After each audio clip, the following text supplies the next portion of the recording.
आज के वीडियो में स्वागत है। खासकर आज लेकर आया हूँ वर्ग सप्तम के लिए संस्कृत से, क्योंकि संस्कृत में अभी तक एक भी क्लास का नहीं काम हुआ, उसे आज वर्ग सप्तम से पाठ अपनी पाठ्य पुस्तक में पहला शीर्षक है स्तुति है, वंदना है। बच्चे ईश्वर से वंदना कर रहे हैं, स्तुति कर रहे हैं भगवान का। उस वंदना में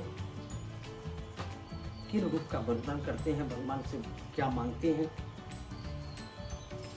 कहते हैं बच्चे सभी कह रहे हैं कि मूकम करोति वाचालम। जो 6 से 7 में आए हैं उन बच्चों के लिए थोड़ा सा मैं बोलूँगा, इसको पुनः आप किताब में देखकर बार बार बोलने का प्रयास करेंगे, आ जाएगा। थोड़ा सा पढ़ने में दिक्कत होगी, जो अभी 6 से 7 में आए हैं, लेकिन हो जाएगा। संस्कृत ऐसी भाषा है कि बार बार देख रहिएगा तो अभ्यास से ही बढ़ जाता है। कोई ऐसी कोई खास बात इसमें है नहीं। मूकम करोति वाचालम पंगुम लंघयते गिरिम यत्कृपा तमहं वंदे परमानंद माधवम। पुनः एक बार, मूकम करोति वाचालम पंगुम लंघयते गिरिम यत्कृपा तमहं वंदे परमानंद माधवम। मतलब मूकम करोति वाचालम। मूकम माने जो बोलने लायक नहीं है, मूक है, जो बोलता नहीं है। बहुत लोग ऐसे बहुत बच्चे होते हैं जो जन्म से बोल नहीं पाते। अगर ईश्वर की कृपा हो जाए तो वो बोलने लगते हैं, वाचालम, वो भी बोलने में सक्षम हो जाता है। ईश्वर की कृपा हो तो उनकी कृपा से कुछ भी, सब ईश्वर सब कुछ है। वह न बोलने वाले को बोलने वाला बना देते हैं। पंगुम लंघयते गिरिम, जो लंगड़ा है, पंगु है, अपंग है, वह भी पर्वत पर चढ़ जाता है। यह उनकी कृपा है। यानी ईश्वर की कृपा हो जाए तो न बोलने वाला भी बोलेगा। जो नहीं पर्वत पर चढ़ सकता है, जो नहीं चल सकता है, वह भी चलने लायक हो जाएगा।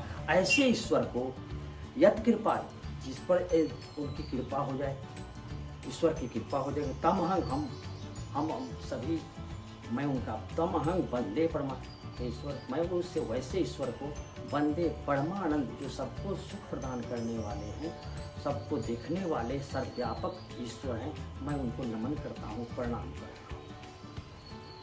दूसरा श्लोक है सर्वस्वरूप सर्वेश। ईश्वर का गुण है। ईश्वर कैसे हैं? सर्वस्वरूप सर्वेश सर्वशक्ति समन्विता। एक ईश्वर ही ऐसा तत्व है, इसमें सब कुछ विद्यमान है, सब कुछ मौजूद है। क्या क्या है? सर्वस्वरूप, इसमें सब चीज, सबका स्वरूप है। सर्वेशा, सब कुछ है। सर्वशक्ति समन्विता, सारी शक्तियां उनमें समाहित है। जो जो जिन जिन शक्ति की आप कल्पना कर सकते हैं, सोचते हैं, वो सब शक्ति ईश्वर में है। सर्वपालक, सबका पालन करने वाला है। कोई किसी को पालता नहीं, ये हम करते हैं, ये मैं कर रहा हूँ, ये वो कर रहे हैं, कुछ नहीं। ईश्वर चाहता है तो सबको ईश्वर पालन करते हैं। ईश्वर ही सबको देखते हैं, सबका पालक है, सर्वज्ञ है, वह सब कुछ जानने वाला है। जो हम आप नहीं जानते वह सब कुछ जान जाता है। दुनिया में कहाँ क्या रहा, ईश्वर एक है जो सब कुछ जानता है, सबको जानता है। प्रसीद परमेश्वर, ईश्वर आपको ऐसे स्वरूप जो आप सब कुछ जानने वाले हैं, सब कुछ हैं, सर्व सारी शक्तियाँ आप में हैं, आप सब कुछ हैं, आप ही हैं। इसलिए आपको मैं प्रणाम करता हूँ, निवेदन करता हूँ, आपको नमस्कार करता हूँ। अगला है परमेश पितास्माकम। परमेश पिता अस्माकम, एक शब्द बना दिया संधि करके, पितास्माकम। परमेश पितास्माकम जननी तू वसुंधरा। इसलिए ऐसे स्वरूप को बच्चे कहते हैं। ऐसे स्वरूप पर हमने पढ़ा, सब कुछ है, सर्वेश्वर है, सर्वज्ञ है, सब कुछ जानने वाले हैं, सारी शक्तियां उनमें निहित है। ऐसे ईश्वर को परमेश्वर, ऐसे परमेश्वर को पितास्मा, ऐसे परमेश्वर हमारे पिता हैं, हमारे लिए पिता स्वरूप है। जननी तू वसुंधरा, ऐसे ईश्वर हमारे पिता हैं। और तब पिता वो है तो माता कौन है? माता भी होंगे। जननी तू वसुंधरा, ये वसुंधरा धरती हमारी माँ है। ये सब कुछ जानने वाले पिता, सब कुछ करने वाले पिता, सबको देखने वाले पिता परमेश्वर। और जननी माँ कौन? धरा, धरती हमारी माँ है। वयम सर्वे तयो, सब द्वितीया विभक्ति में, द्वितीया में, वयम सर्वे तयो पुत्रा द्विवचन में है, सब हमें सभी उनके दोनों के पुत्र हैं। नमामस्तव नता सदा, इसलिए उन दोनों को हमेशा नमन करता हूँ, हमेशा नमस्कार है, हमेशा प्रणाम। किन दोनों को? ईश्वर को, परमेश्वर को, जो सब कुछ जानने वाले हैं उनको, और कौन? वसुंधरा को, जो हमारी माता स्वरूपा है, माँ स्वरूप है, इसलिए उनको नमस्कार करता हूँ। नमामस्तव, हम इन दोनों को नमस्कार करते हैं। अंतिम बच्चा कहता है कि असतो माँ सद्गम्या, हमें असतो माँ सद्गम्या, जो हमें बुराई है, हे ईश्वर, हे ऐसी माँ और परमेश्वर, हम बच्चों को, हम संसार वासियों को अच्छा, बुराई से अच्छाई की ओर प्रेरित करें, ले चलें। तमसो माँ ज्योतिर्गमय, तमसो माँ ज्योतिर्गमय,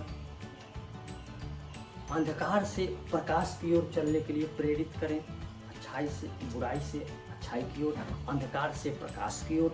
अमृत्योर माँ अमृतमय, ऐसी कृपा कर दो जो मृत्यु को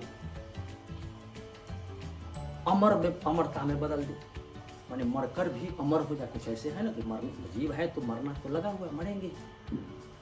जो पैदा हो लिया वो मरेगा, तो इसलिए जो मरना निश्चित है तो हम ऐसा कुछ कर जाए। मृत्योर माँ मृदम गमया, मृत्यु कर मर कर भी अमर हो जाए, उस ओर थोड़ा मार्ग प्रशस्त है, हमें उस ओर ले चले। मुझे लगता है कि हो गया होगा, एक बार पुनः पढ़ देता हूँ, उसको समझ लीजिए। मूकम करोति वाचालम पंगुम लंघयते गिरिम यत् कृपा तमहं वंदे परमानंद माधवम, जो न बोलने वाले को, गूंगे को बोलने में सक्षम बनाता है, लंगड़े को चलने के लिए प्रेरित करता है। यत् कृपा, ऐसे ईश्वर पर तमहं वंदे, ऐसे कृपा में ईश्वर को मैं नमस्कार करता हूँ। सर्वस्वरूप सर्वेश सर्वशक्ति समन्वित, सर्वबालक सर्वज्ञ प्रसीद परमेश्वर, सब कुछ जानने वाले, सभी में ईश्वर के रूप दर्शन कराने वाले, सभी शक्तियों को समन्वित समाहित करने वाले, सबको पालन करने वाले, सब कुछ जान लेने वाले को, ऐसे परमेश्वर को नमस्कार है। परमेश्वर पिता आसमां का परमेश्वर हमारे पिता हैं। जननी तू वसुंधरा, और धरती हमारी माँ है। वयम सर्वे तयो पुत्रा, हम इन दोनों, हम सभी इन दोनों, वयम सर्वे, हम सभी इन दोनों के परमेश्वर और धरती के पुत्र हैं। नमामस्तु नता सदा, इसलिए हम सभी इनको नमन करते हैं। असतो माँ सद्गम्य, हमें बुराई से अच्छाई की ओर ले चले। तमसो माँ ज्योतिर्गम्य, अंधकार से प्रकाश के लिए ओर प्रेरित करें। मृत्योर माँ अमृतम गम्य, मृत्यु से अमरता की ओर प्रेरित करें। हो गया। एक क्वेश्चन इसमें देख लीजिए, इसमें सबको आपको समझ में आ जाना चाहिए। निम्नलिखित शब्दों का अर्थ लिखना है, इसमें जो शब्द अर्थ लिखा हुआ है आ जाएगा। वाचालम सर्वेशा वसुंधरा, अभी बोल दिया हूँ। वाचालम बोलने को, सर्वेशा सब कुछ, इसी तरह आप लिख लेंगे। निम्नलिखित श्लोक का अनुवाद करना है, जिसमें अनुवाद है भी, इसलिए याद कर लेंगे इसे। पाठानुसार रिक्त स्थानों की पूर्ति करना है। मुकम करोति, खाली स्थान तो इसमें दिया हुआ है वाचालम, इसे भर लेंगे। फिर दूसरा में सर्वस्वरूप, उसके आगे क्या है? सर्वेशा। ग में है जननी तू वसुंधरा, ये भर लेना है। ठीक, ये निम्नलिखित शब्दों का से वाक्य बनाना है। मुकम से वाक्य बना देना है। सर्वज्ञ, सब कुछ जानने वाला, इससे वाक्य बना देना, सब इसमें है। और अंत में संस्कृत अनुवाद, ये अगले क्लास में ये नाम बता दूंगा। बस ये आप इसको पढ़ने का अभ्यास करेंगे और उम्मीद करता हूँ कि आपको आ जाना चाहिए। और बार बार इसको अभ्यास करेंगे, थोड़ा सा एक नज़र देखते रहेंगे तो संस्कृत पढ़ना बहुत आसान है। अभ्यास करने का प्रयास करें। फिर अगले वीडियो में आपसे मिलेंगे। बहुत बहुत धन्यवाद। उम्मीद करता हूँ कि आप निश्चित प्रयास करेंगे। धन्यवाद।